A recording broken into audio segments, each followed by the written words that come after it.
దేవుడు లేడని అంటావా? ఎవరు చెప్పారు నీకు దేవుడు లేడని? ఎవరు చెప్పారు నీకు దేవుడు లేడని? నువ్వు ఫోన్ కనిపెడితే దేవుడు లేడని అంటావా? నువ్వు యాపిల్ ల్యాప్టాప్స్ కనిపెడితే దేవుడు లేడంటావా? లోకం అంతా నేను సక్సెస్ఫుల్ పర్సన్ అంటే నువ్వు దేవుడు లేడని అంటావా?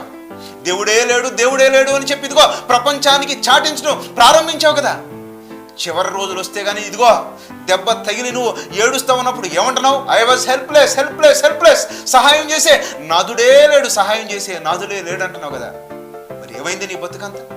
వెలుగునిస్తానన్నా ఇదిగో చీకట్లోకి వెళ్ళిపోయి, సక్సెస్ సక్సెస్ సక్సెస్ అన్నా ఇదిగో సమాధి దగ్గర ఓడిపోయావు. నీ సక్సెస్ని ఎవరైనా ఎంజాయ్ చేశారా? ఇదిగో నీ సక్సెస్ని జనాలు ఎవరో సంగతి పక్కన పెడితే నువ్వు ఎంజాయ్ చేసావా? లేదు కదా. ఏడుపు ఏడుపు ఏడుపు. 2011 ఆగస్టు 24వ తారీఖున తను యాపిల్ కంపెనీ CEO అయ్యాడు. యాపిల్ కంపెనీ CEO అయినటువంటి రెండే రెండు నెలల తర్వాత అక్టోబర్ 5వ తారీఖు 2011 సంవత్సరంలో చనిపోయాడు.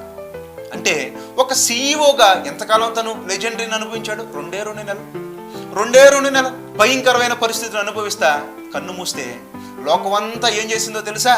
అమెరికన్ గవర్నమెంట్ తనకి ఒక మంచి అవార్డు ఇచ్చింది. 2012వ సంవత్సరంలో ప్రెసిడెన్షియల్ మెడల్ ఆఫ్ ఫ్రీడమ్ అనే ఒక మంచి అవార్డుని ఇచ్చి సత్కరించింది. స్టీవ్ జాబ్స్ అందరూ పొగుడుతున్నారు, లోకమంతా పొగుడుతున్నారు. ఇది లోకం వర్షన్. మరి దేవుడి వర్షన్ ఏంటో తెలుసా? రేయ్ ఓ ఫూల్, వెర్రోడా, స్టీవ్ జాబ్స్ పిచ్చోడు. ఎందుకు పిచ్చోడు? లోకమంతా సంపాదించాడు, దేవుడి దగ్గరికి వచ్చేసరికి ఫ్లాప్ అయిపోయాడు. Utter flop.